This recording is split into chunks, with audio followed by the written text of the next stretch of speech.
राज्याच्या उपमुख्यमंत्री सुनेत्राताई पवार यांच्याबाबत कथित अवमानकारक वक्तव्याचा शहापूर शिवतीर्थावर निषेध.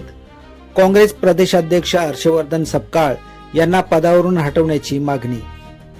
राष्ट्रवादी काँग्रेस पार्टीच्या पक्षप्रमुख तथा महाराष्ट्र राज्याच्या उपमुख्यमंत्री श्रीमती सुनेत्राताई पवार यांच्याबाबत काँग्रेस पक्षाचे प्रदेशाध्यक्ष हर्षवर्धन सपकाळ यांच्याकडून कथितरित्या अवमानकारक शब्दांचा वापर करण्यात आल्याच्या निषेधार्थ ठाणे जिल्हा राष्ट्रवादी काँग्रेस पार्टीच्या वतीने काल शहापूर पंचायत समिती येथील शिवतीर्थ परिसरात निषेध मोर्चाचे आयोजन करण्यात आले होते.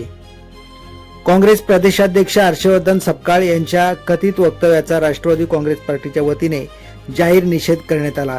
तसेच काँग्रेस पक्षाच्या वरिष्ठ नेतृत्वाकडे तक्रार करून हर्षवर्धन सपकाळ यांना प्रदेशाध्यक्ष पदावरून तातडीने हटवण्याची मागणी करण्यात येणार असल्याचे यावेळी सांगण्यात आले.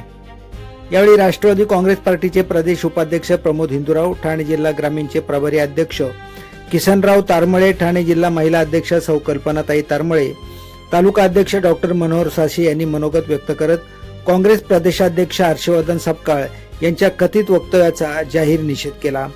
मोर्चाला राष्ट्रवादी काँग्रेस पार्टीचे प्रदेश सरचिटणीस संजय तिवरे, प्रदेश चिटणीस डी.के. विशेसर, ठाणे जिल्हा उपाध्यक्ष कांता तारमळे, कल्याण तालुका अध्यक्ष बाळाराम कोर, मुरबाड तालुका अध्यक्ष चंद्रकांत बोष्टे, भिवंडी तालुका अध्यक्ष विजय पाटील, माजी तालुका अध्यक्ष कैलास घरत, पडगा येथील दीक्षांत शेख, अंबरनाथ येथील श्री विजय मौर्य, विधानसभा क्षेत्र अध्यक्ष श्री तुकाराम वेखंडे, कार्याध्यक्ष अरुण मांजे, विधानसभा संपर्क अध्यक्ष दीपक लकडे, महिला उपजिल्हाध्यक्ष कविता विशे, महिला तालुका अध्यक्ष सविताताई मोरके, शहापूर शहराध्यक्ष सिद्धार्थ शिंदे तसेच विविध सेलचे अध्यक्ष, पदाधिकारी आणि कार्यकर्ते मोठ्या संख्येने उपस्थित होते.